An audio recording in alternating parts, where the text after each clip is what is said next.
The day before the wedding, Sophie said she was going to meet her best friend for one last single girl send-off.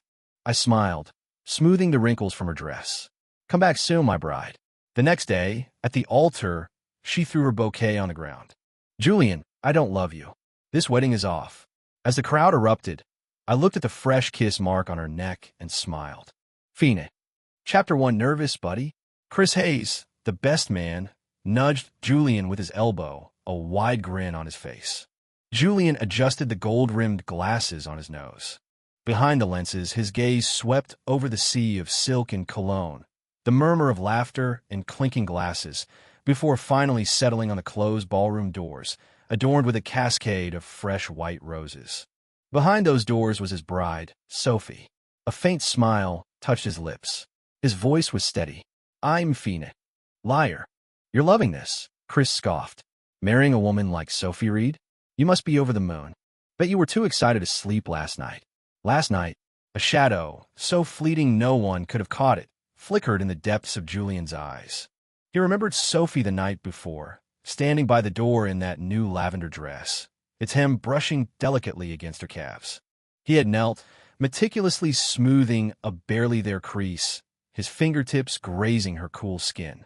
"Seeing Lauren?" he'd asked, his voice its usual gentle tone. Lauren Evans was Sophie's best friend. Sophie had mumbled, looking down at him. The light cast a small shadow from her long eyelashes, obscuring her expression. "Last day of freedom, you know? She's insisting on a proper goodbye." Her voice was sweet, laced with a playful affection. "I might be home a little late, honey." "All right." Julian had stood, placing a soft kiss on her forehead, his fingers brushing the soft hair at her temple. "Don't stay out too late. You need to be the most beautiful bride in the world tomorrow. Come back soon, my bride."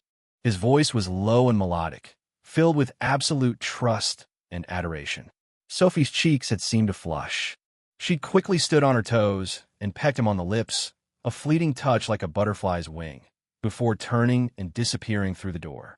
Only the faint, sweet scent of her gardenia perfume remained. That scent still seemed to linger in the air. In his pocket, Julian's fingers unconsciously toyed with the wedding band, the cool, sharp edges of the metal pressing a small, distinct pain into his skin. The gentle, composed smile never left his face, as if the man who had waited alone in an empty apartment, watching the clock hands sweep past midnight for a bride who never came back soon, was someone else entirely. A soft chime cut through the ballroom's gentle background music. The officiant, wearing a professional, infectious smile, brought the microphone to his lips. His voice boomed through the hall. "The moment has arrived. Honored guests, please give your warmest welcome to our beautiful bride, Miss Sophie Reed." A tide of applause surged through the room, a wave of blessings, anticipation, and pure excitement. Every eye in the room swiveled to focus on the two grand, rose-covered doors as they slowly swung inward. A brilliant light flooded in from the doorway, silhouetting Sophie's figure. She stood there in a priceless custom-made gown, layers of lace and a floor-sweeping veil framing her slender form, making her look ethereal, dreamlike. Sunlight streamed through the high windows, dancing across her dress. She was breathtaking. Julian's heart, for the first time that day, seemed to beat with a genuine rhythm.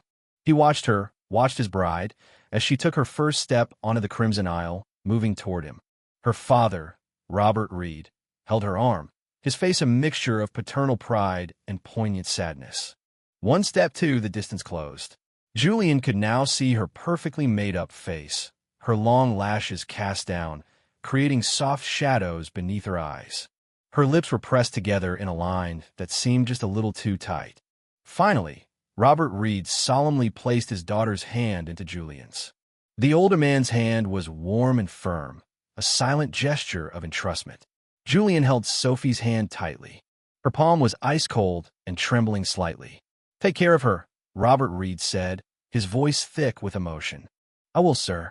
You have my word," Julian replied, his voice strong and steady, his eyes fixed on Sophie's averted face. The officiant's warm voice filled the air. "Julian Croft, do you take Sophie Reed to be your lawfully wedded wife, to have and to hold, in sickness and in health, for richer or for poorer, to love and to cherish, till death do you part. Without a moment's hesitation, Julian's voice rang out, clear and firm. Ido. The two words, though spoken softly, echoed through the silent ballroom. The officiant turned to Sophie, beaming. Sophie Reed, do you take Julian Croft to be your lawfully wedded husband, to have and to hold, in sickness and in health, for richer or for poorer, to love and to cherish, till death do you part? All eyes were on Sophie. The air itself seemed to solidify, the only movement the fractured light glittering from the crystal chandeliers. 1 second, 2, 3. Sophie remained silent, her head bowed, the long veil obscuring her face. The cold, trembling hand in Julian's felt as if it had turned to stone. A low murmur of confusion began to ripple through the guests. The maid of honor, Lauren Evans, stood nearby, her face pale as she anxiously twisted her fingers. Julian squeezed Sophie's hand, trying to offer a silent reassurance. He leaned in, his voice a whisper only they could hear. Sophie. That single word, her name on his lips, was like a pinprick to an overinflated balloon. Sophie's head snapped up. The movement was so sudden, so violent, that her veil slipped back. Her exquisitely beautiful face was now fully exposed for all to see. But there was no bridal blush, no hint of joy. There was only a stark, deathly pallor and a cold, hard defiance. Her eyes, no longer soft and loving, were like daggers of ice, aimed straight at Julian. They were filled with a raw disgust, and something else, a flicker of panic? No. Her voice was a shrill crack in the silence, laced with a hysterical edge. I don't. The ballroom exploded. Gasps, shocked whispers, and disbelieving murmurs crashed through the room like a tsunami. Everyone was stunned, staring at the unbelievable drama unfolding at the altar. The gentle smile on Julian's face froze, then shattered. His knuckles turned white as he gripped her hand. Behind his glasses, his eyes were locked on hers, and something inside them began to rapidly crumble and turn to ice. Sophie violently yanked her hand away, as if his touch were a branding iron. She even wiped her hand on her pristine white gown, a small, disgusted gesture that felt like a blunt knife twisting in Julian's gut. Julian, Sophie's voice rose, sharp with a point-of-no-return desperation that carried to every corner of the room. I don't love you. I have never loved you. This wedding is off. With that, as if expending the last of her strength, she took the bouquet, the symbol of happiness and love, and slammed it onto the polished marble floor. The delicate flowers, expensive silk ribbons, and crystal accents shattered on impact. Petals and shards scattered across the crimson aisle, a brutal splash of color like fresh blood. A tidal wave of cold humiliation washed over Julian.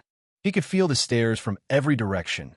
Shock, pity, morbid curiosity, schadenfreude, like 1,000 needles piercing his skin. Blood rushed to his head, then instantly froze. His body was a bowstring pulled taut, every muscle screaming with a primal rage.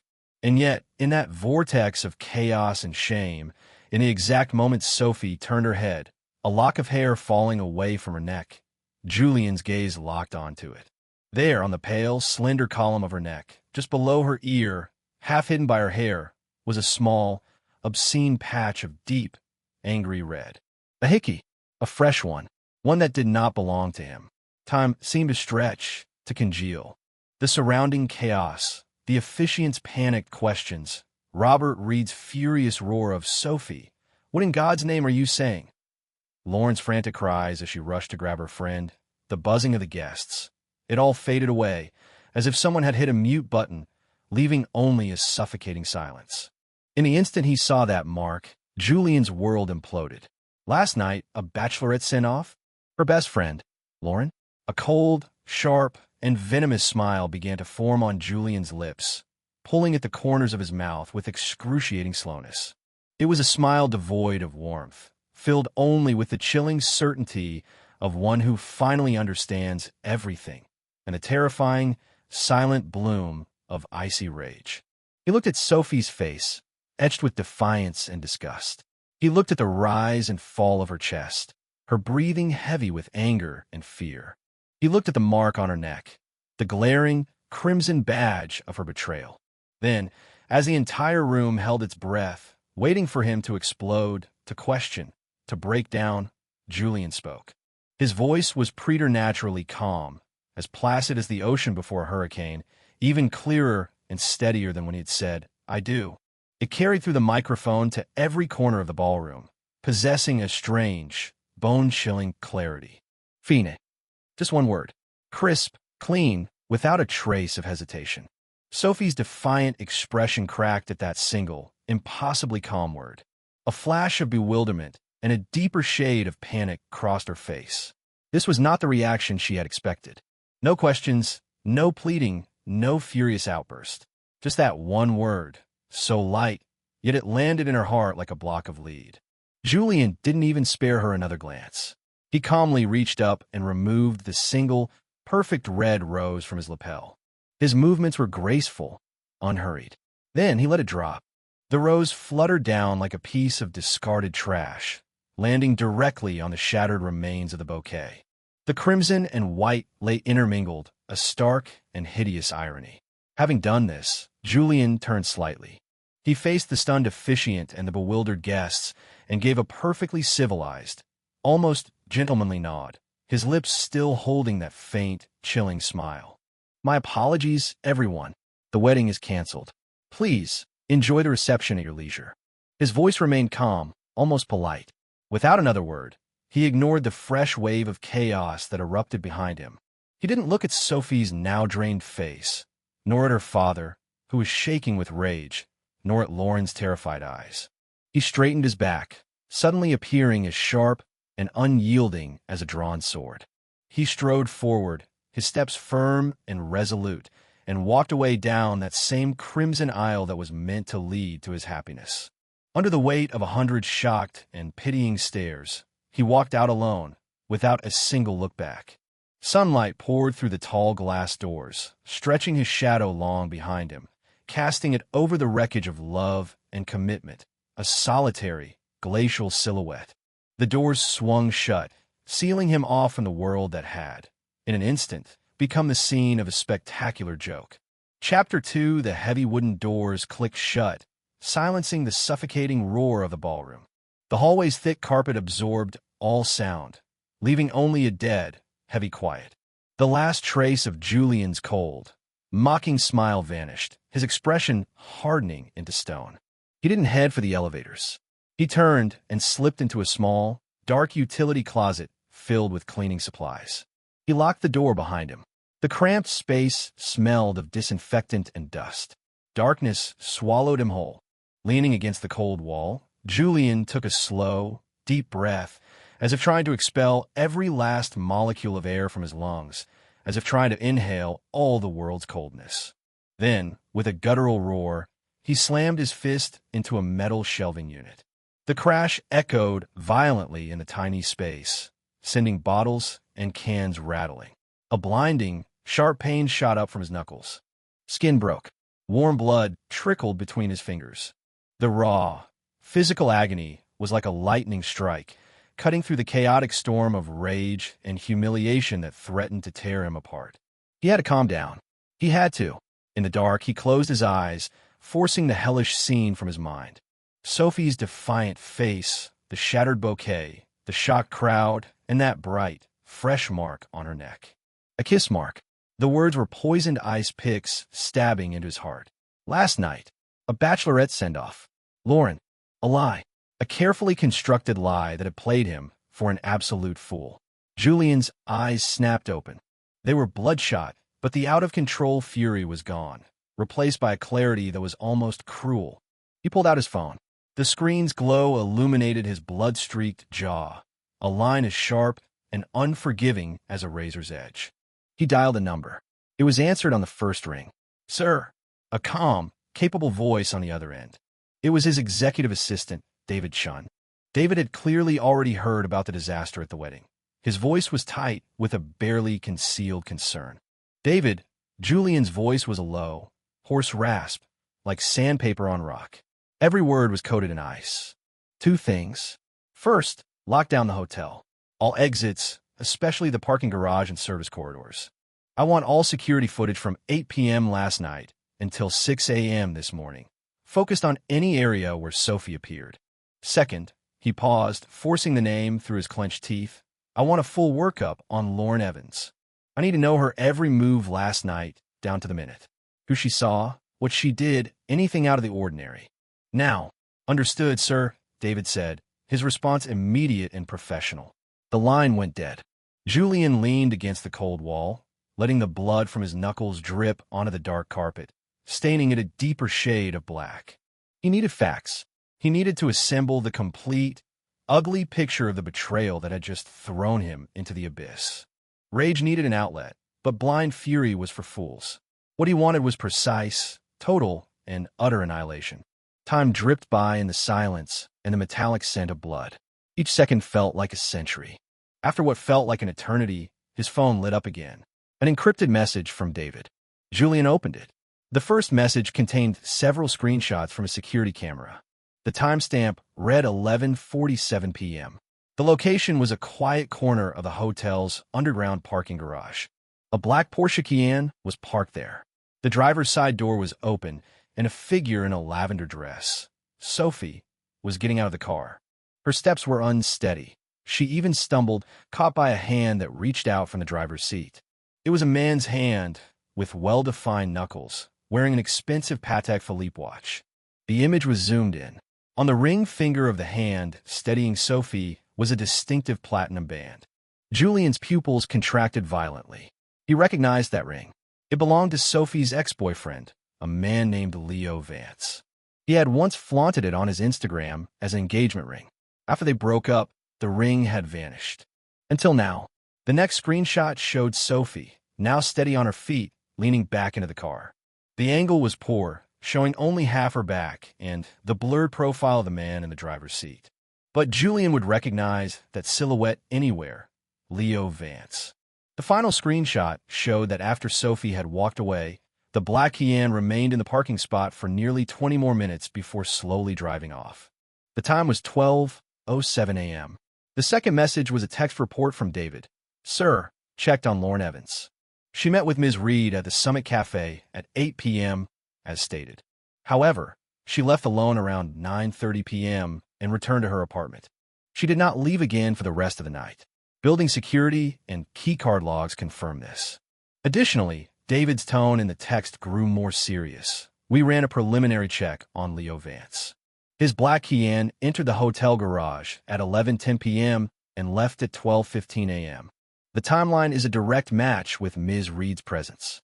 The third message was a photograph. It was grainy, likely captured from a dash cam or a hidden camera. The location looked like a dimly lit private garage.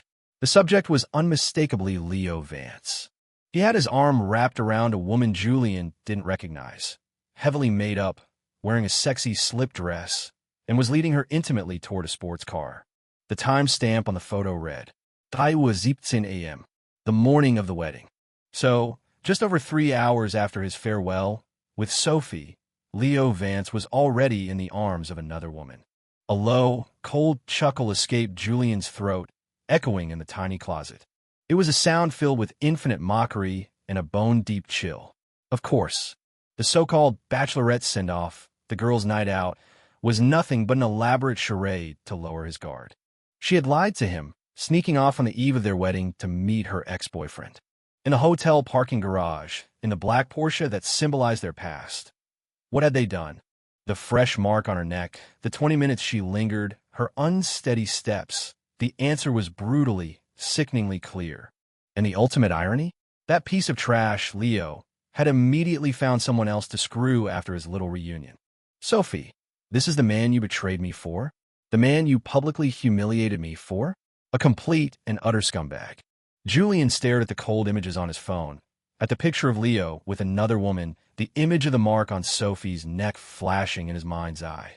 The pieces of the puzzle, all the lies and actions, were now threaded together by the poisoned needle of betrayal, forming a complete and repulsive tapestry. Slowly, very slowly, with his uninjured hand, he took off his gold-rimmed glasses. The eyes they had concealed were no longer warm or gentle. They were deep, cold pools, swirling with a destructive storm.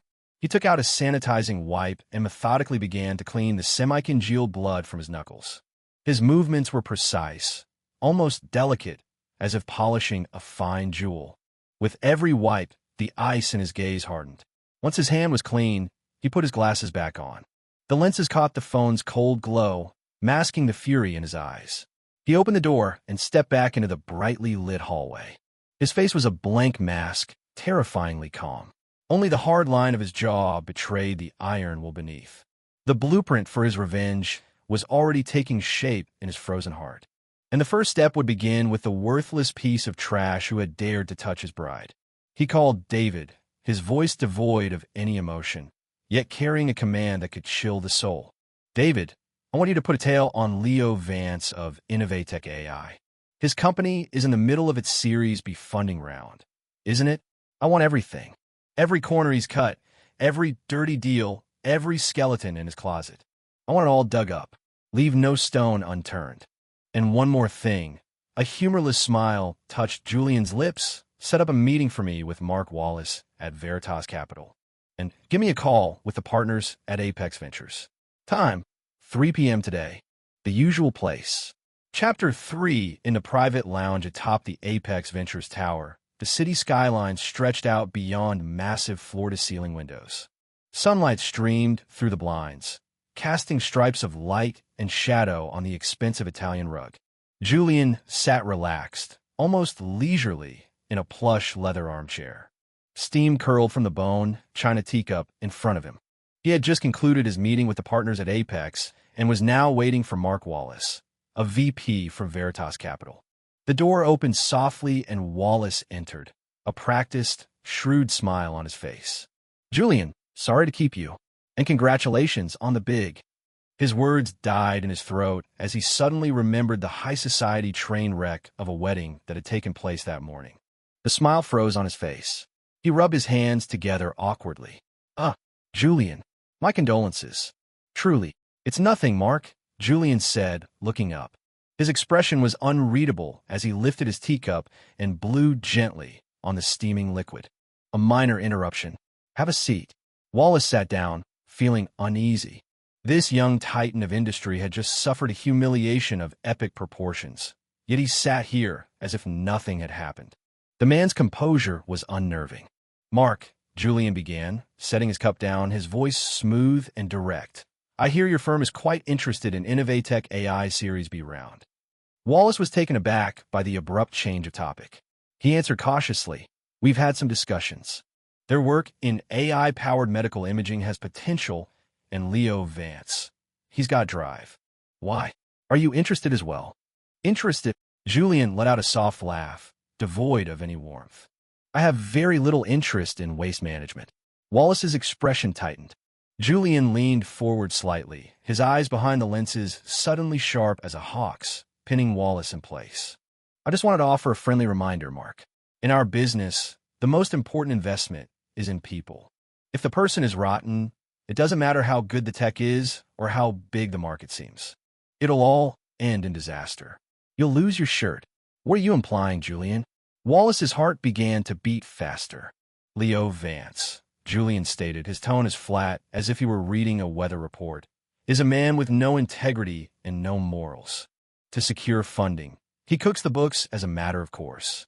That lung nodule detection model they touted as a breakthrough last year, the core algorithm was plagiarized from an early open-source project from a North American university lab. They just slapped a new interface on it. Not many people know, but the secret isn't airtight. Wallace's face was now grim. Plagiarism? Julian, that's a serious accusation. Our due diligence. Of course it wouldn't be in the due diligence report. Julian cut him off, a cold, mocking smile playing on his lips. They covered their tracks well enough, obfuscated the source code, avoided citing the original papers. But a fake is a fake. If you don't believe me, have your team look into why one of their lead engineers, a man named Zach Turner, suddenly resigned and moved abroad 6 months ago. Was it really a better offer? Or was he paid off and threatened into silence by Leo? A bead of sweat trickled down Wallace's temple. He remembered the name Zach Turner. He was one of Innovatech's key technical talents, and his departure had been abrupt.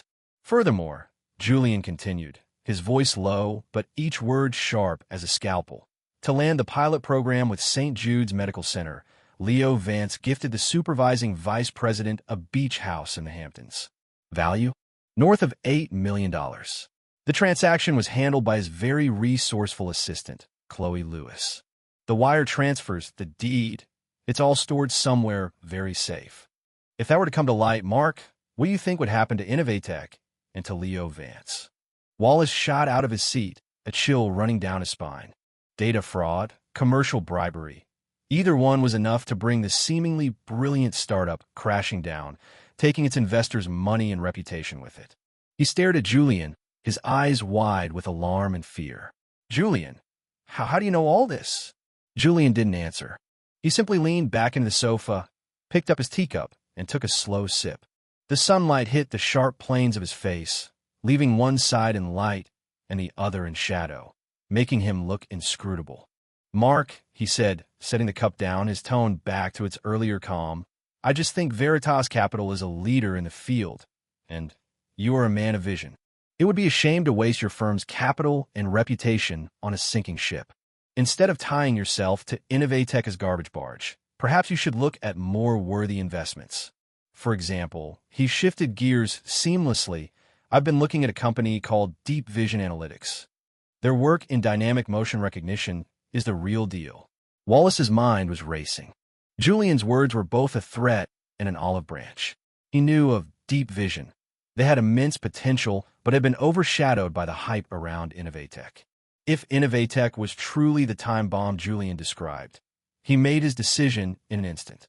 Thank you for the heads up, Julian, Wallace said, standing and extending his hand, all hesitation gone. We will be re-evaluating our position on Innovatech with extreme prejudice. As for Deep Vision, I'd be very interested in an introduction.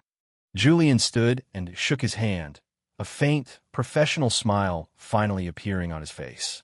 My pleasure. After seeing the shaken Mark Wallace out, the smile vanished from Julian's face. He walked to the window, looking down at the ant-like traffic below. His phone buzzed. A message from David. Sir, the partners at Apex are on board. They've explicitly stated they will suspend their investment in Innovatech and have advised several other firms in their network to reassess the risk. Also, the materials you requested have been anonymously delivered to the key individuals. Julian stared at the message, the cold light of the city reflected in his glasses. He dialed another number, his voice low and clear. We can begin. Get Deep Vision ready. The moment the news about Innovatech's funding collapse breaks, I want to initiate our acquisition talks. We're buying it for pennies on the dollar. Innovatech AI, CEO's office.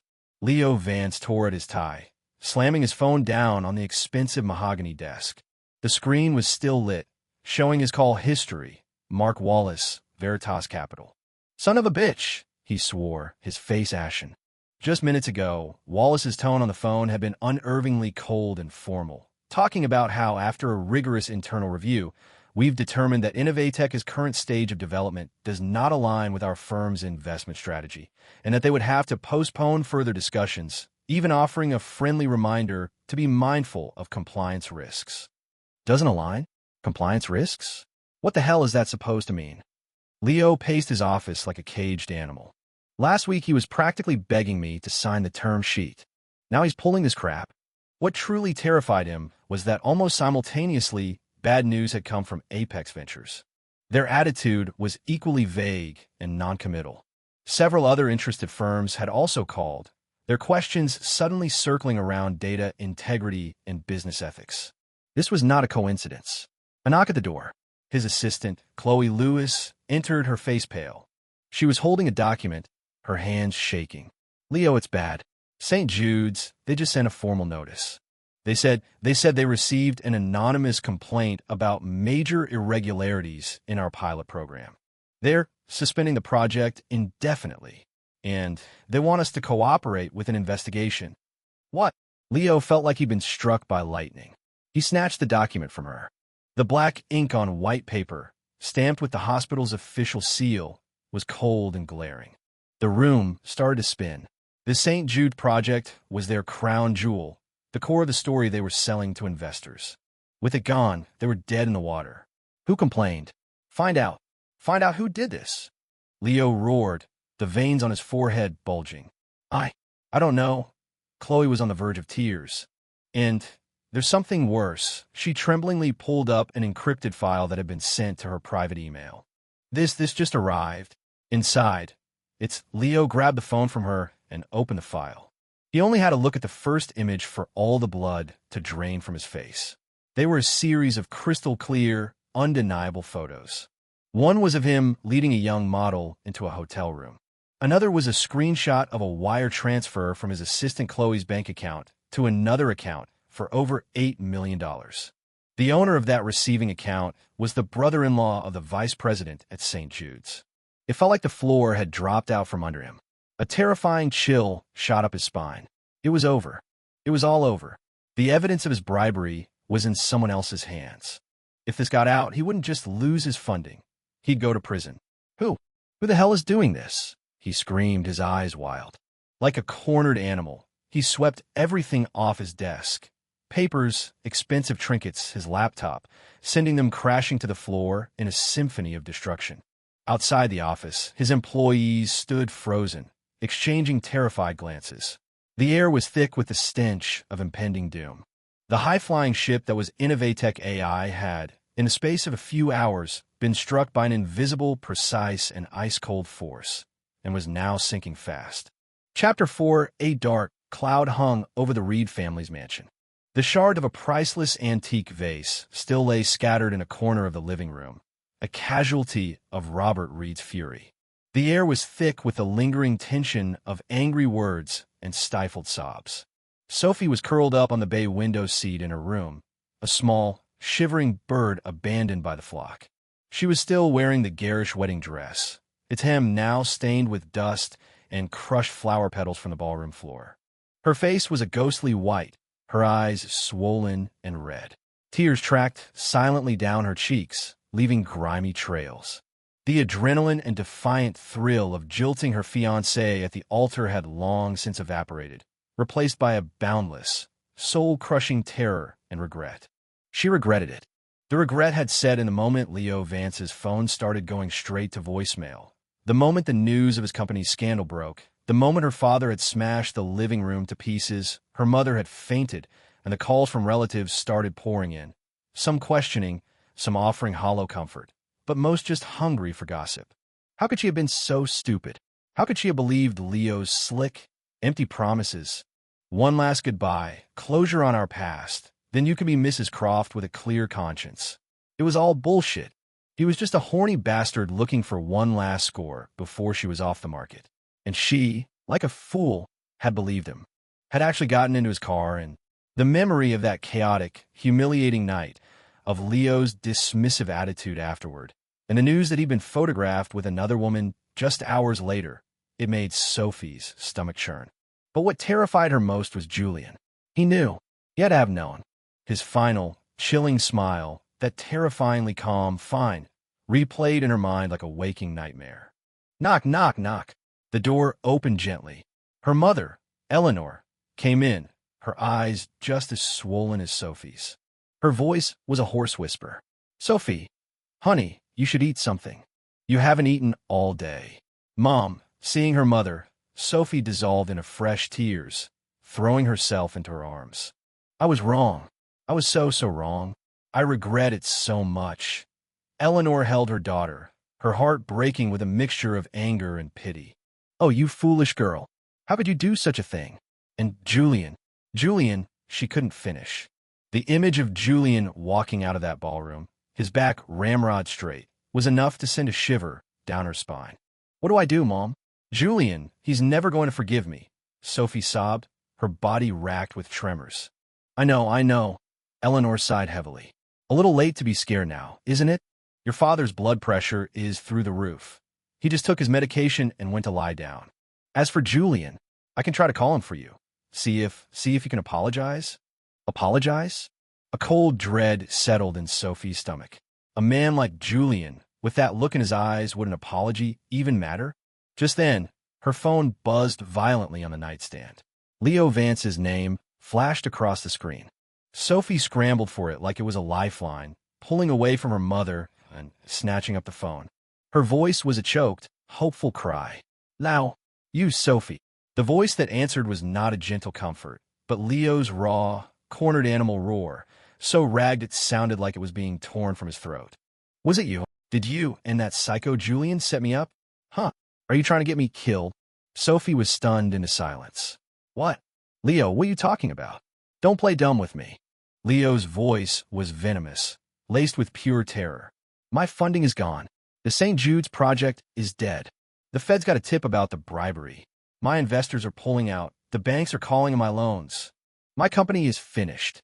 It was Julian. He's behind this. Did you tell him? Did you tell him what happened that night, just to get back at me?" The torrent of bad news was like a hailstorm, beating down on Sophie until she was numb. "No, it wasn't me. I didn't. I would never tell him. Then who else could it be?" Leo screamed, completely hysterical.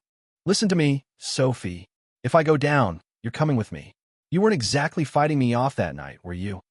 If Julian finds out the details, do you think he'll let you off easy? Or your precious family? Your old man cares more about his reputation than anything. What do you think happens when he finds out his perfect little princess spent the night before her wedding getting screwed in her ex-boyfriend's car?" "Shut up," Sophie shrieked, a primal fear seizing her. Her blood ran cold. "You're a monster, Leo. A bastard. You lied to me. You cut the crap." Leo snarled, his voice now dangerously low and desperate. "You're the only one who can save me now. You have to go to Julian. Go to him right now. Get on your knees and beg him. Tell him to back off. If he lets me go, I swear I will disappear. You will never see me again. But if you don't," he let out a dark, chilling laugh, "then I'll send that highlight reel from our little reunion to your parents. To Julian. To everyone. Let's all see what kind of trash the debutante of the Reed family, Julian Croft's fiancé, really is. Highlight reel." The word struck Sophie like a physical blow. The world went black. The phone slipped from her hand, thudding softly on the carpet. Leo's venomous threats faded into a dull buzz. He filmed it. He actually filmed it. An endless, icy darkness swallowed her whole. She collapsed to the floor, too weak to even cry, her body convulsing in uncontrollable shivers. It was over. Everything was over. She had not only destroyed her own happiness in her wedding, but she had also dragged her entire family into an abyss from which there was no escape. That lunatic Leo was capable of anything. "Sophie, Sophie, what is it? Who was that?" Eleanor was terrified by her daughter's state, rushing to help her up. Sophie grabbed her mother's arm, her nails digging into her flesh. Her eyes were vacant, filled with a terrifying despair. She whispered, "Mom, I have to see Julian. I have to see him. Now, right now." Julian's penthouse was as silent and cold as a tomb. Beyond the massive windows, the city lights glittered like a river of jewels, but their brilliance couldn't penetrate the apartment's oppressive gloom. Dressed in a black silk robe, Julian stood at the bar, methodically pouring amber liquid over a single large ice cube in a crystal glass. The clink of the ice was the only sound. His phone lay on the counter, its screen lit with a new message from David. "Sir Leo Vance is desperate. He just called Ms. Reed and threatened to release a video. Ms. Reed is having a complete breakdown and is on her way to your building, accompanied by her mother. ETA 15 minutes. Julian lifted his glass, swirling the whiskey, watching the ice turn slowly into liquid. Behind his glasses, his eyes were deep, bottomless pools, showing no emotion. A video. So Leo had an insurance policy. A low-class move, but entirely in character for that piece of trash. It was, however, perfect. The fire needed more fuel. The doorbell rang. It was a sharp, frantic sound. Julian didn't move. He took a slow sip of his drink. The burn of the alcohol, a welcome heat in his throat, though it did nothing to warm his frozen heart. He walked to the window, his back to the door, and looked down at the flowing ribbons of light below. The bell rang again, more insistent this time, followed by the sound of someone knocking frantically. Only then did Julian set his glass down and walk calmly to the door. Sophie and her mother stood on the other side. Sophie was a wreck. She had thrown a long down coat over her ruined wedding dress. Her hair was a matted mess, her face streaked with tears and ruined makeup. Her eyes were red, swollen, and vacant, like a doll whose soul had been ripped out.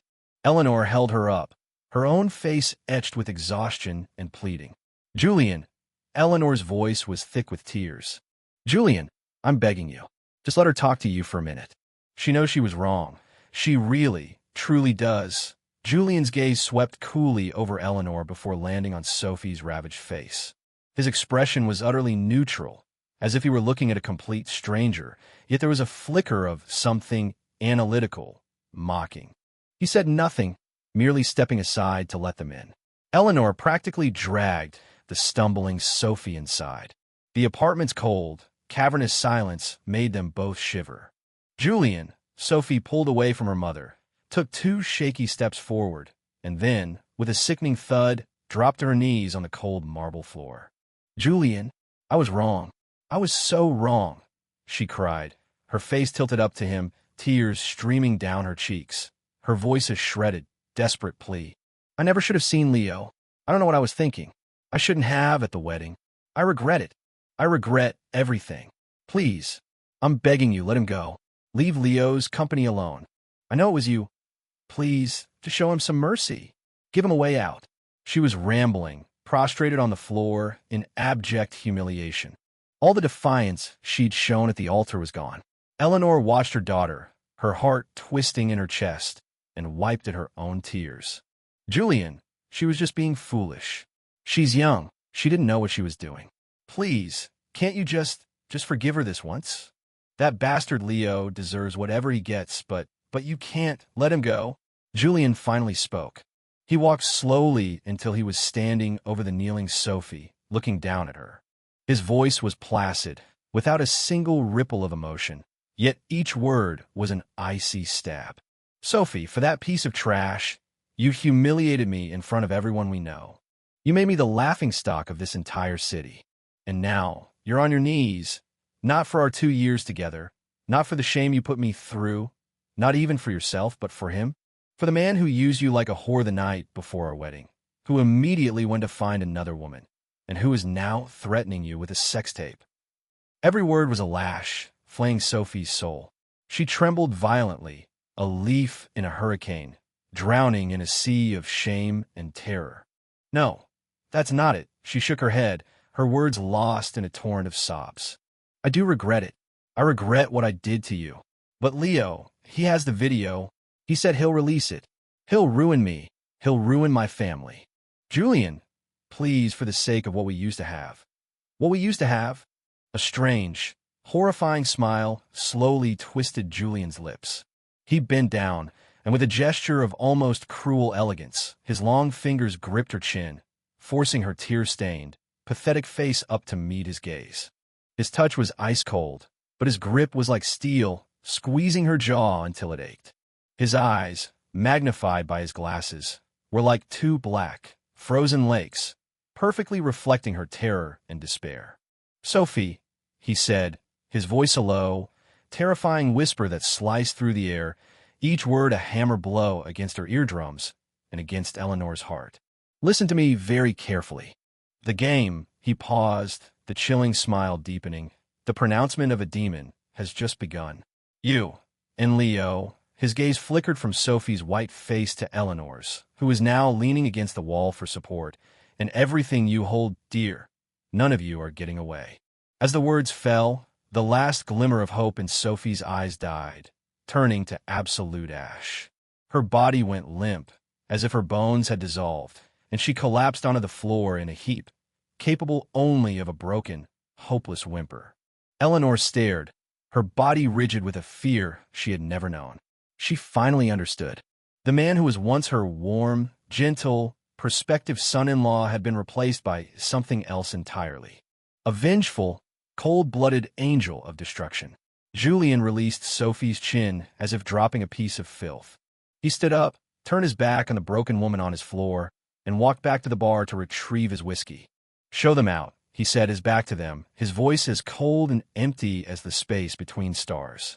Chapter 5, The Collapse of Innovatech AI, was as swift and total as an avalanche. Leo Vance's desperate attempts to stop the bleeding were useless. The public suspension of interest from Veritas Capital and Apex Ventures, the 2 lead investors, was the first domino to fall. Other venture capital firms, smelling blood in the water, immediately rescinded their offers.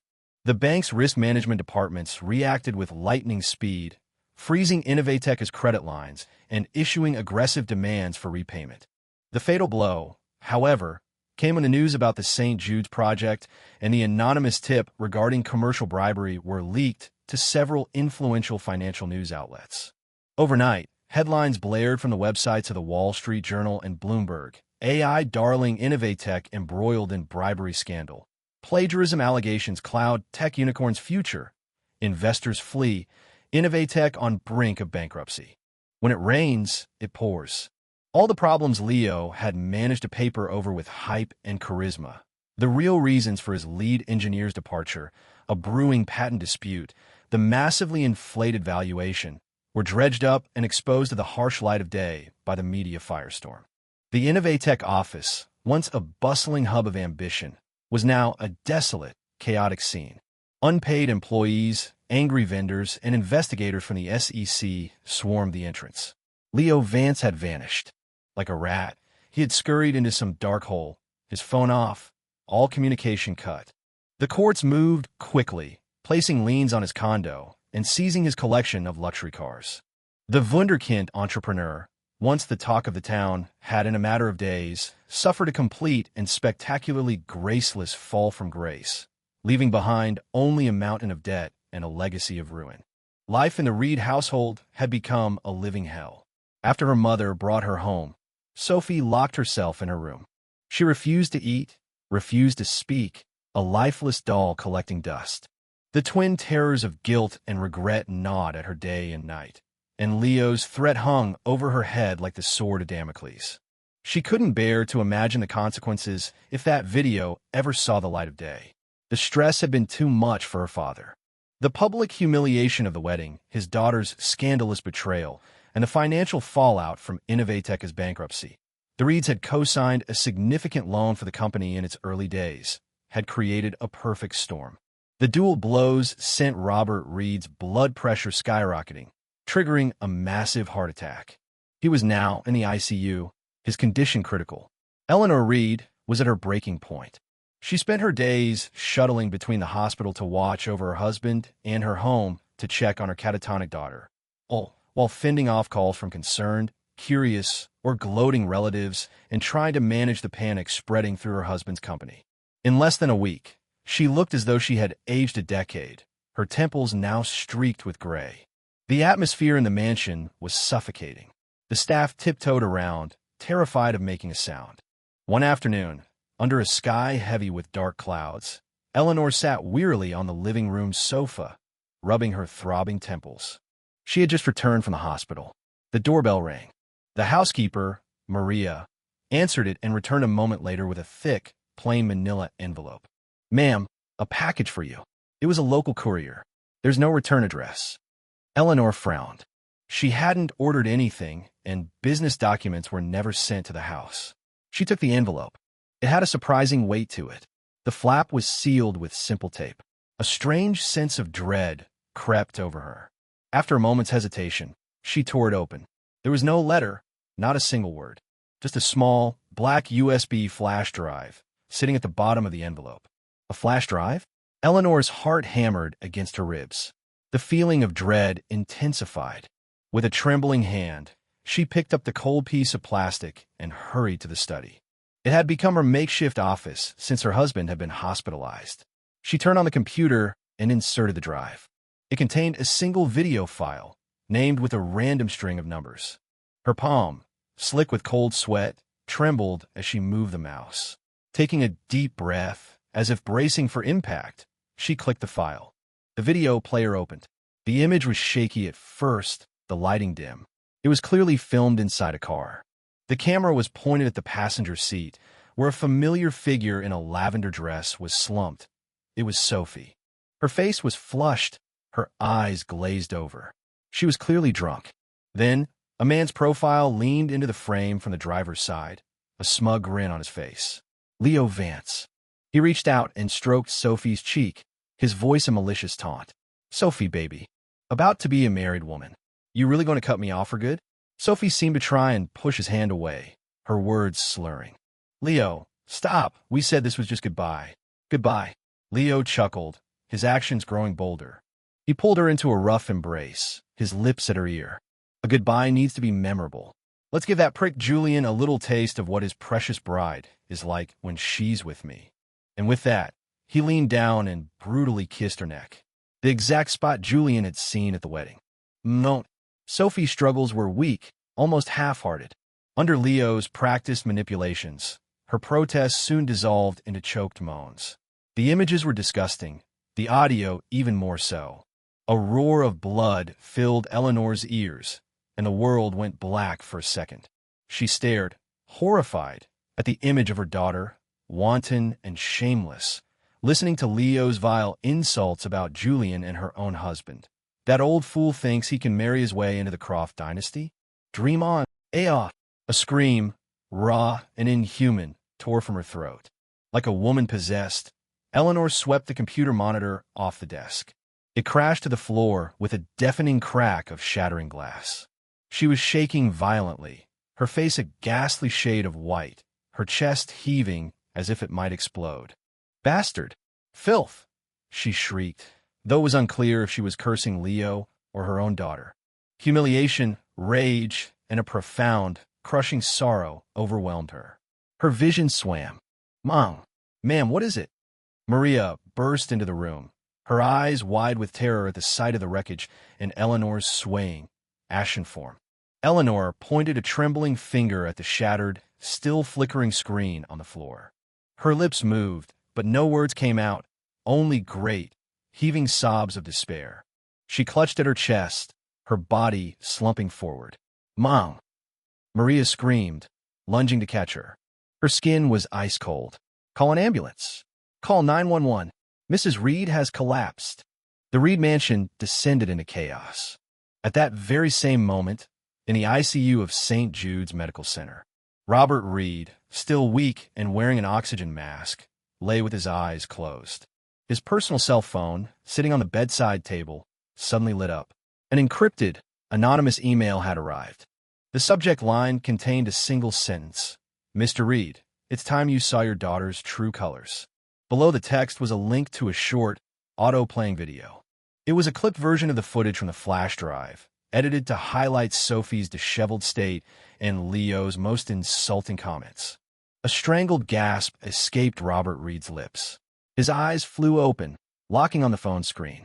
His pupils constricted, his liver-spotted hand shaking violently as he tried, and failed, to reach for the phone. A horrifying, rattling sound came from his throat, and his face turned a ghastly shade of purple. The heart monitor beside his bed erupted in a series of shrill, piercing beeps. The green line, representing his heartbeat, spiked erratically, then flatlined. Code blue. Doctor, get in here.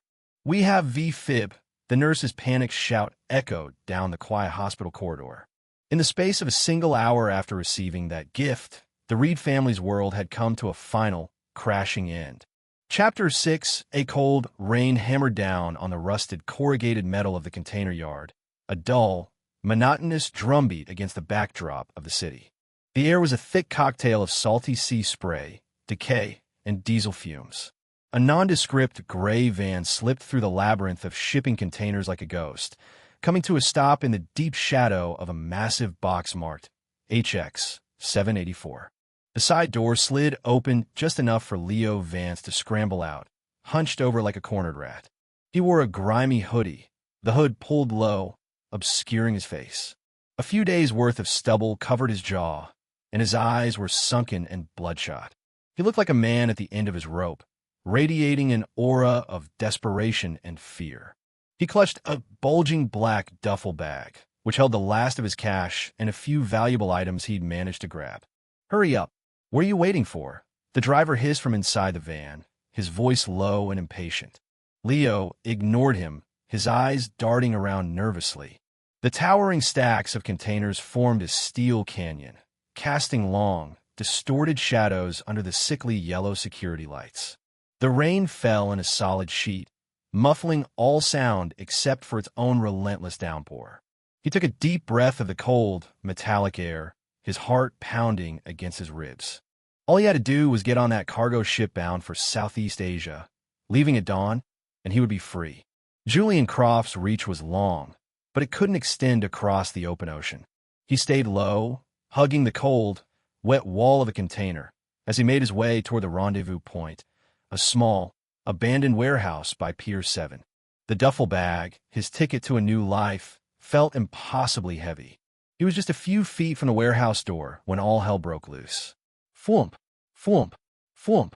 A battery of high-powered spotlights ignited simultaneously, their brilliant white beams cutting through the rain and darkness like swords of judgment, pinning Leo and the van in their glare. The light was so intense it blinded him, his vision filled with a searing white static. NYPD. Don't move. Hands on your head. Get on the ground. Driver, kill the engine and get out of the vehicle. The commands, amplified by bullhorns, echoed from all directions. They were followed by the sound of boots splashing through puddles, a sound that grew rapidly closer. Leo's mind went blank, consumed by pure animal terror. He let out a strangled cry and tried to bolt, to lose himself in the maze of containers. Crack! A single, deafening gunshot. It wasn't aimed at him, but it was close enough. The bullet slammed into the concrete less than a foot from his feet, sending up a spray of water and gravel. The sound shattered what was left of his nerve. His legs gave out, and he collapsed into a filthy, icy puddle. The duffel bag flew from his grasp. He looked up, his vision blurred by rain and the blinding lights, and saw them, SWAT officers in black tactical gear, emerging from the shadows, their weapons all pointed directly at him. The van was blocked by several police cruisers. The driver roughly pulled out and slammed against the hood, his hands cuffed behind his back. It was over. It was really, truly over. A wave of absolute despair washed over him. He lay in the dirty water, shaking uncontrollably, his teeth chattering. He had no fight left in him. Then, a new sound, the steady tread of footsteps approaching from behind the police line. The officers parted, creating a path. A black umbrella moved through the glare of the spotlights. As it drew closer, it tilted up, revealing the face Leo Vance now feared and hated more than any other in the world. Julian Croft. He was dressed in a perfectly tailored black overcoat and a dark suit, immaculate and unruffled by the storm. His gold-rimmed glasses caught the light, and behind them, his eyes were as calm and still as a frozen lake as he watched the pathetic, struggling creature in the puddle. The rain sluiced off his umbrella, splashing at his expensive leather shoes. His assistant, David Chun, stood just behind him, his expression a neutral mask. Julian. The sight of his nemesis sparked a final, twisted surge of defiant rage in Leo. He struggled to sit up, his voice a hoarse scream. It was you. You did this. You fucking psycho. Are you just gonna hunt me to the ends of the earth? Julian didn't answer, didn't even look at him. His gaze was fixed on the duffel bag lying in the puddle. David immediately understood, stepping forward and, ignoring Leo's venomous glare, bent down to retrieve the soaking wet bag. Give that back. That's my money.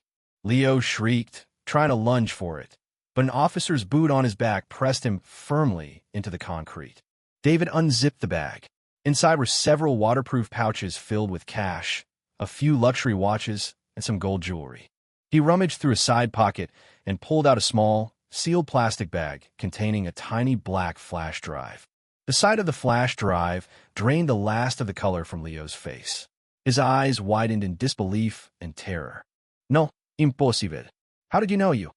Julian's gaze finally fell upon Leo's face, now a twisted mask of fear and despair.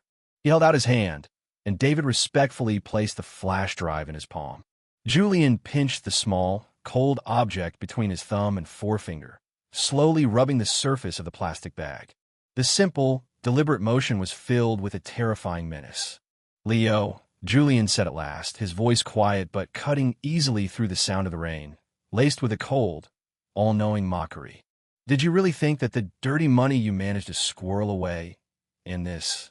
He held up the flash drive, this insurance policy you were using to threaten Sophie, and that you no doubt planned to use for one last blackmail payday. Did you really think you could just walk away with it all? And I wouldn't know. Leo was shaking so hard he thought his bones might break.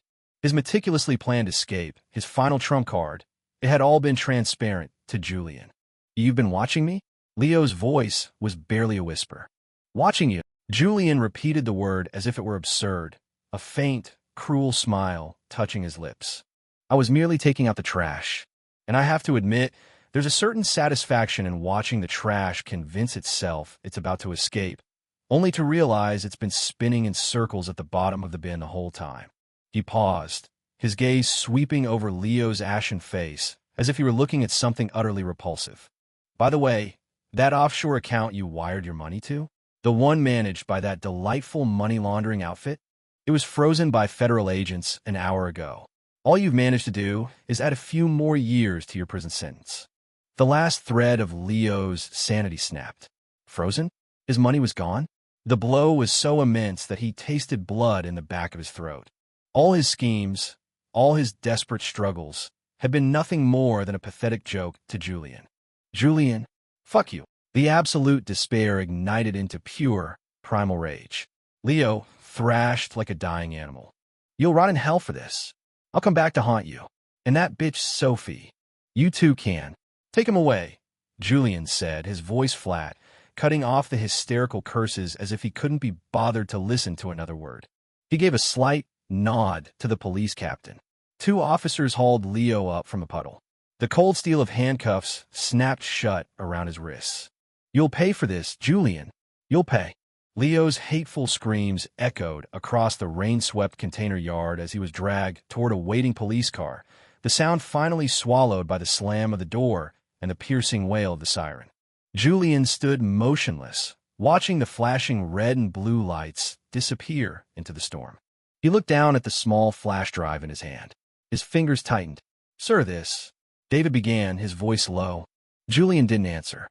He simply tossed the flash drive to David, as if it were a piece of garbage. "Get rid of it," he said, his voice flat. "Yes, sir," David replied, catching it deftly. The cold rain continued to fall, washing the filth from the concrete. Julian turned, his footsteps steady, and walked back toward the black sedan waiting in the shadows.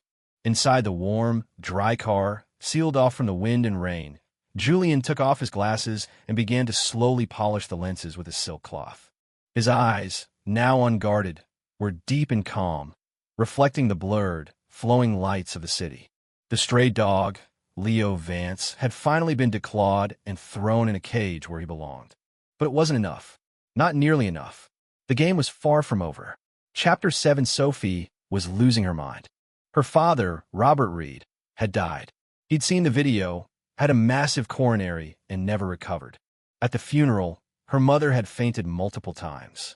She was a hollowed-out shell of her former self, a ghost haunting the edges of the service. The eyes of their relatives were the worst, a sickening mix of pity, contempt, and morbid curiosity, all of them like tiny needles pricking Sophie's skin.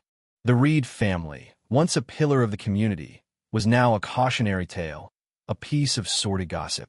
But the final, crushing blow was the news of Leo's arrest. The monster was in a cage, but her nightmare was just beginning. An all-consuming fear, a parasite, feasted on her day and night. She couldn't leave the house. She couldn't look at her phone. She couldn't answer unknown numbers. Every moment, she expected it. The video, going viral, appearing on every screen, crucifying her on a cross of digital shame for the entire world to see. She sealed herself in her room, drawing the heavy blackout curtains, plunging the space into a tomb-like darkness. The air grew stale, thick with the smell of old food and uncirculated air. She would sit for hours in the corner of her bed, hugging her knees, staring into the void, a marionette with its strings cut. Only the violent, uncontrollable shudders that racked her body proved she was still alive. The phone on her nightstand lit up, its vibration a death rattle in the silence. Lauren's name glowed on the screen. Sophie flinched like a startled animal. She stared at the phone, terrified to touch it. Lauren, the only friend who still bothered to call. But why? To offer comfort? Or had she seen something? The buzzing stopped. A few seconds later, it started again, more frantic this time, insistent. With a trembling, ice-cold hand, Sophie picked it up. She swiped to answer, her voice a dry, rasping whisper. Hello, Sophie. Lauren's voice was a hysterical, tear-choked torrent of panic. Where are you? Oh my God, are you okay? It's a disaster. It's over. Everything is over. Sophie's heart plummeted into an icy abyss. What happened? The video. It's the video, Lauren shrieked, her voice thin with terror. I don't know who. Some monster. They posted the video in the Manhattan Wives Circle group. The one with all of them. Mrs. Astor, Mrs. Vanderbilt, all the society wives and their daughters. Oh my God, Sophie, it's a bloodbath. The comments are flying. Everyone is watching it. They're calling you names. People are forwarding it. I can't stop them. My phone is blowing up. Everyone is asking me what happened. Sophie, what are we going to do? It's over. Your life is... The rest of Lauren's words dissolved into a meaningless roar in Sophie's ears. The world tilted on its axis, her vision tunneling to a pinpoint of black. The phone slipped from her numb fingers, thudding onto the carpet. Lauren's panicked voice, a distant, tinny squawk, continued to emanate from the speaker. The video, posted the Wives group everyone saw, the words were a branding iron searing her soul. Her greatest fear had come to pass, in the most public, most humiliating, most inescapable way imaginable. A scream of pure, primal despair tore from her throat. She launched herself off the bed, a feral animal trapped in a cage of her own making. She grabbed anything she could reach, pillows, blankets, the lamp on her nightstand, a picture frame, and hurled them against the walls, the floor, the locked door. Why? Why? She shrieked, tears and snot streaming down her face, her hair a wild tangle. Lau, Julian, I hope you both rot in hell. Or I in hell. The lamp shattered against the wall. The picture frame, a photo of her and Julian in happier times, hit the floor and the glass exploded. The room was a hurricane of her own misery. The commotion brought her mother and the housekeeper running. Eleanor pounded on the door, her voice frantic. Sophie, what's wrong? Open the door. Please, open the door. Go away. Leave me alone. Sophie screamed back, pressing her body against the door as if to barricade herself from the world. Don't look at me. Nobody look at me. Just let me die. Let me die. She slid to the floor, her back against the cold wood, and curled into a tight ball. Her body shook with violent, suppressed sobs, the sound a wounded animal makes. It was over. Her reputation, her dignity, her entire life ruined. In the elite social circle she had so carefully cultivated, she was now socially dead. From this day forward, she would be nothing more than a pariah, a dirty joke, the subject of scornful whispers at cocktail parties. On the floor, the phone screen lit up again. An unknown local number. Sophie recoiled as if it were a snake. She stared at the caller ID, her heart hammering. The phone rang and rang and rang, a cold, insistent summons she could not ignore. Finally, just before it went to voicemail, she crawled across the carpet and picked it up. She answered, holding her breath, too terrified to speak. The other end was silent. She could hear nothing but the faint, steady sound of someone breathing. After a few seconds of dead, heavy silence, a voice she knew better than her own, a voice that now sounded like the devil's whisper, spoke calmly into her ear. Sophie, it was Julian. Her body went rigid, the blood in her veins turning to ice. She clapped a hand over her mouth to stop herself from screaming. Did you receive my gift? Julian's voice was a clear, cold, emotionless line through the phone, yet it carried the weight of the world. It seems to have been effective. Sophie's teeth began to chatter. She was paralyzed by a mixture of terror and white-hot hatred. That group chat sounds lively, he continued, a ghost of a mocking tone in his voice. Don't worry. This is just the beginning. It's a small world. Good news travels slowly, but a scandal like this travels at the speed of light. Soon, everyone will know what kind of woman the great Sophie Reed really is. Julian, you're a monster. She managed to choke out, the words shredded and trembling. A monster? He actually chuckled, a low, chilling sound. Compared to what you and Leo did to me, this is nothing. You need to remember, Sophie, the moment you chose to climb into that scumbag's car, the moment you chose to throw that bouquet in my face and humiliate me in front of the world, you should have known this day would come. His voice turned as hard and cold as diamond. Every word was a poisoned dart. This is the price of your betrayal. This is the price of my humiliation. So enjoy it. Enjoy these last few moments of your high society life. Because from now on, he paused, his voice dropping to a final, damning whisper, filled with utter contempt. You belong in the gutter with the rest of the rats. The line went dead. Ha ha! A final, soul-shattering scream of pure despair erupted from Sophie. She hurled the phone against the far wall with all her might. It exploded into a dozen pieces. She collapsed onto the cold floor, her body convulsing, an anchorless ship swallowed by a black, unforgiving sea. Julian's final words, the ultimate curse, echoed in the ruins of her mind, grinding her last shred of dignity into dust. The gutter with the rest of the rats. Her life was well and truly over. Chapter 8. Robert Reed's funeral was a dreary affair, held under a cloud of sorrow and hushed whispers.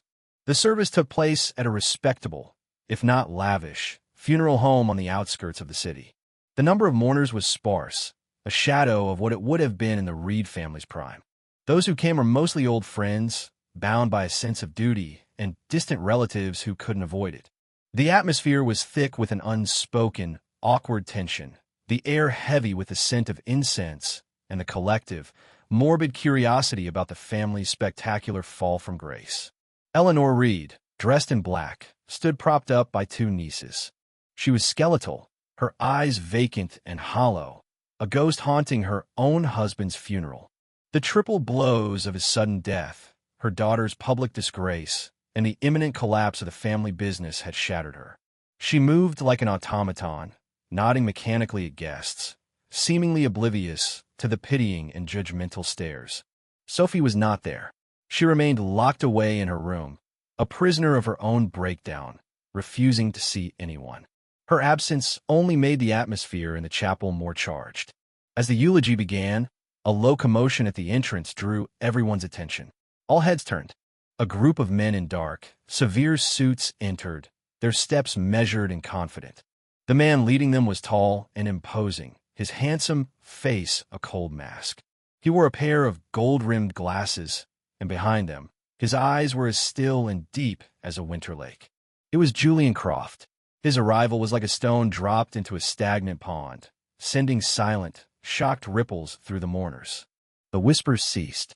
100 pairs of eyes, startled, confused, and fearful, were fixed on him. Was he doing here? To gloat? Or to deliver the coup de grace? Eleanor's empty gaze snapped into focus the moment she saw him. A violent tremor ran through her frail body, a cocktail of fear, hatred, and despair. She stared at him, her lips trembling, unable to form a single word. Julian ignored the room's collective stare. He walked directly to the front of the chapel and stood before Robert Reed's portrait. From the photo, the deceased patriarch stared back, his expression stern, as if still seething with indignation. Julian stood in silence for a moment, then bowed deeply from the waist, a formal, perfect gesture of respect. He straightened up and turned his calm gaze on Eleanor, who looked as if she might collapse at any moment. "Mrs. Reed, my condolences," he said. His voice was not loud, but it carried clearly through the silent room, his tone as neutral as if he were commenting on the weather. The words seemed to jolted Eleanor back to life. She looked at Julian's terrifyingly placid face, at the cold, empty eyes behind his glasses, and a wave of fear and humiliation choked her. She violently shook off her niece's supporting arms, stumbled forward, and pointed a trembling, skeletal finger at him. Her voice, when it came, was a shrill, twisted shriek of pure, unadulterated grief and rage. "Condolences? You have the gall to offer condolences? It was you. All of it was you. You killed my husband. You destroyed my daughter. You ruined my family. You're a monster. A murderer. I hope you burn in hell." She screamed, the dam of her grief finally breaking, unleashing a torrent of anguish that had been building for days. The chapel was utterly silent. Everyone held their breath, watching the confrontation unfold. Julian's expression did not change. He tilted his head slightly, as if observing a piece of bad theater. When Eleanor's tirade finally subsided into ragged, breathless sobs, he spoke, his voice still level, but with an edge of ice that cut through the air. "Mrs. Reed, your husband died after watching a video of your daughter with Leo Vance. Your daughter's reputation was destroyed by her own shameless actions. As for the Reed family business," he paused, his gaze sweeping over the shocked faces of the guests before returning to Eleanor's contorted, grief-stricken face. A slow, cold, and utterly merciless smile touched his lips. The roots of its failure were planted by Mr. Reed himself. As he spoke, another man in a suit, this one looking like a corporate lawyer or executive, hurried into the chapel. He held a thick file folder and made a beeline for Julian. "Mr. Croft, the documents are all in order," the man said quietly, offering the folder to Julian. Julian didn't take it. He just nodded. The man understood. He cleared his throat and turned to face the stunned mourners. His voice was loud, clear, and professional. "Good afternoon. My name is Marcus Zhang. I am the head of acquisitions for Abyss Capital. On behalf of Mr. Julian Croft, and in accordance with all legal and financial regulations, I am here to make a formal announcement." He opened the folder and held up a document bearing a heavy corporate seal. "As of this morning, Abyss Capital has completed the full acquisition of the Reed Industrial Group. All legal proceedings are complete, and the transfer of shares is finalized. Effective immediately, the Reed Industrial Group and all its subsidiaries are now wholly owned properties of Abyss Capital." The announcement was a bomb. It detonated in the quiet chapel, sending shockwaves of disbelief through the crowd. An acquisition? Announced at the founder's funeral? This wasn't just kicking a man when he was down. This was a public execution. This was dancing on Robert Reed's grave while setting his legacy on fire. "No, that's impossible." Eleanor shrieked, her eyes rolling back in her head as she fainted, collapsing into the arms of her horrified nieces. "You're lying. The family shares." An elderly man, one of the company's original partners, sputtered, his finger shaking as he pointed at Marcus. Marcus, unfazed, produced copies of several other documents. "This is the share transfer agreement, signed and notarized by Mr. Robert Reed prior to his passing. And this is the equity pledge and power of attorney, signed by Mrs. Eleanor Reed during her husband's illness to cover medical expenses and urgent debts. All documents are legally binding. Any shareholders with questions may consult the public filings or their legal counsel." The signatures of Robert and Eleanor Reed were clearly visible, a final, damning indictment. Chaos erupted. The remaining shareholders, their faces pale with shock, swarmed forward, grabbing at the documents. The chapel filled with shouts of disbelief and angry accusations. The guests could only stare, dumbfounded by the sheer, brutal audacity of it all. Their eyes, when they turned back to Julian, were filled with a new, profound, and terrified respect. The man was ruthless, absolutely ruthless. Julian remained oblivious to the pandemonium. His gaze drifted past the collapsed form of Eleanor Reed and settled once more on the portrait of her dead husband. "Mr. Reed," he said, his voice a near whisper, laced with the cold finality of settled accounts. "You always wanted to be a part of my family's legacy, to secure your own. Well, now it's mine. I'll be sure to take good care of it." Then he turned, and without a backward glance at the scene of devastation he had created, he walked out of the chapel. David held open a black umbrella, and Julian disappeared into the waiting sedan. As the car pulled away, sealing him off from the sounds of weeping and chaos, Julian leaned back against the leather seat and closed his eyes. The world outside blurred past, just like the history between him and the Reed family, a history he had now officially and brutally erased. The House of Reed had fallen. Chapter 9 1 year later. Downtown, at the pinnacle of the city's newest skyscraper. A vast, curved window offered a panoramic view of the metropolis below. Ribbons of traffic and constellations of light formed a flowing, stellar river. This was the new headquarters of Abyss Capital. In the largest office, a space of cool, minimalist luxury, Julian stood before the window, his back to the room. He had just finished a transatlantic video conference, and an aura of sharp, decisive energy still clung to him. The golden light of the setting sun warmed the side of his face, but failed to penetrate the deep calm in his eyes. David Chin knocked and entered, holding a file. "Sir, here are the final design specs and budget for the Zenith Tower project. Also, the deputy mayor's office called again. He wishes to express the city's gratitude for your personal donation to build 10 new charter schools and their associated health clinics. They'd like to schedule a private ceremony. Julian turned and took the file, his eyes lingering for a moment on the project title, Zenith Tower. It was the name he had chosen for the building. He glanced through the architectural drawings, all sleek, futuristic lines. The ceremony is unnecessary, Julian said, handing the file back to David. His voice was even. Proceed as planned. Inform the deputy mayor that Abyss will provide ongoing funding for staffing and resources. We will see it through. Understood. David nodded. He paused for a moment before adding, and regarding the Reed family, Eleanor Reed was diagnosed with early-onset Alzheimer's 6 months ago. The decline has been rapid. She's in a long-term care facility upstate and no longer recognizes anyone. The bills are being paid from Sophie Reed's personal account. It seems she's working as a coordinator for a small import-export company. The salary is modest. Julian walked to his expansive desk and sat down. He listened without a flicker of expression, as if hearing a weather report about a distant country. He opened a drawer. Inside lay a dark blue velvet box. He took the box out and opened it. A simple, elegant platinum ring rested within, its surface catching the last rays of sun with a cool, gentle light. It was the ring he was supposed to have placed on Sophie's finger at their wedding. He picked it up, feeling the cold, smooth weight of it on his fingertip. The past flickered through his mind like an old film reel. The thrill of their first meeting, the quiet warmth of their 2 years together, the searing humiliation of her betrayal, and the cold, calculated precision of his revenge. The emotions that had once been so powerful, the love that had burned so brightly, and the hate that had cut so deep, now felt distant, muted, viewed through a thick pane of glass. There was no emptiness, no void, just a profound, unshakable calm. He looked at the ring for a few seconds more, then decisively snapped the box shut. He dropped it into the deepest drawer of his desk and slid it closed. The soft click echoed in the quiet room, a final seal on a buried past. I see, Julian said, his voice flat.